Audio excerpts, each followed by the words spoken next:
Xerxes Prime is a planet forged inside a furnace. The air hangs at 90% humidity, and the temperature never falls below 40 degrees Celsius. The ground is a broken wasteland of volcanic glass and obsidian roots. On this world, speed means nothing. Endurance is everything. This is the domain of the persistent stalkers. They are the apex predators of the deep jungle, 3-meter-tall reptilian humanoids with 4 arms and 3 hearts. They are not ambush hunters. They do not pounce. They do not rely on surprise. They find a scent and they follow it. Hour after hour, day after day. They move in a steady, rhythmic lunge they can maintain for days without pause. They wait for prey to overheat, to stumble, to let its heart rupture under the strain. They have hunted every native species on Xerxes Prime into extinction simply because they never stop. To them, humans looked easy. We are soft. We have no claws. We look slow. When our first scouting teams landed, the stalkers picked up our trail. They followed for 72 hours. They watched our soldiers grow tired. They watched heavy armor turn into ovens. They waited for us to collapse. They believed they were masters of the long hunt. They forgot one thing. Humans were not built to hide. We were built to run. We are the only species that can dump heat as fast as we generate it. The only creatures that synchronize breath and stride into a perfect engine. We were persistence hunters long before we discovered fire. We are the 12th endurance wing, the marathon grinders. We do not carry heavy shields or plasma saws. We carry lightweight composite blades and lung capacity that would shame a god. Our suits are designed for maximum sweat evaporation and core stabilization. We do not run from the hunt. We reverse it. I am Commander Elias. I have been running for 6 hours, and I am only just warmed up. 3 days ago, a pack of 12 stalkers pinned our forward base, circling like vultures. They waited for dehydration and heat to break us. I looked at my squad: Vane, Sarah, and Kale. We didn't resemble soldiers. We looked like marathon runners. We stripped off heavy gear, checked hydration bladders, tightened lightweight boots. Open the gates, I ordered. Time to show them how humans used to eat. We didn't charge out firing. We stepped beyond the perimeter and began a light jog. The stalkers retreated into the obsidian trees, confused. They expected panic. Instead, we found their tracks and followed. 6-minute mile pace, through jagged glass, across boiling mud flats. The first hour was simple. The heat was savage, but our cooling systems worked flawlessly. Vents along my spine hummed, wicking sweat into airflow. My heart settled at 140 beats per minute. Beside me, Sarah's breathing was smooth and controlled. I see them, she said calmly. 30 meters ahead. They're steering us towards sulfur vents. Let them, I replied. Keep the pace. Don't sprint. Grind them. We entered the sulfur flats, a thin salt crust above boiling acid pools. The air burned yellow.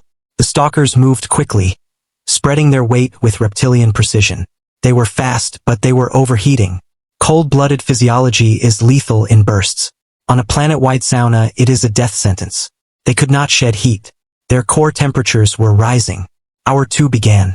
They accelerated, vanishing into the jungle. We did not. We maintained pace. 10 minutes later, we found them resting beneath an obsidian giant, jaws open, blue froth dripping from black tongues. They looked at us with something new, fear. They had sprinted at maximum output. We were still jogging. Contact, Kale called. The alpha charged, scarred scales, claws extended. I didn't stop running. I shifted weight, leaned through the arc, and drew my monomolecular blade. As it lunged past, I sliced through the tendons of its primary leg, crashed into a mud pit. I did not finish it. I kept running. The pack fractured. They understood now we were not prey. We were the nightmare. We split, each choosing a target. I stayed with the alpha. By hour 3, the real grind began. We were deep in volcanic canyons. The ground radiated 50 degrees Celsius. Every breath scorched. My legs burned. Lactic acid clawed upward. But rhythm is stronger than pain. Foot, foot, breath, foot, foot, breath. The alpha staggered 300 meters ahead. Its movements were erratic. Heat stroke. Its 3 hearts hammered uselessly, pumping blood thickening toward sludge. It tried to climb an obsidian wall toward cooler heights. Made it halfway. Muscles locked. It fell. Shattered against volcanic glass. Tried to rise again. Its limbs failed. When I reached it, I slowed to a walk. My heart rate descended steadily. I was exhausted but functional. It reached for me weakly, claws trembling. I caught its wrist. The skin burned like a stove coil. "You are fast," I told it quietly. "But I am human. I can do this all day." I drove the blade through its throat.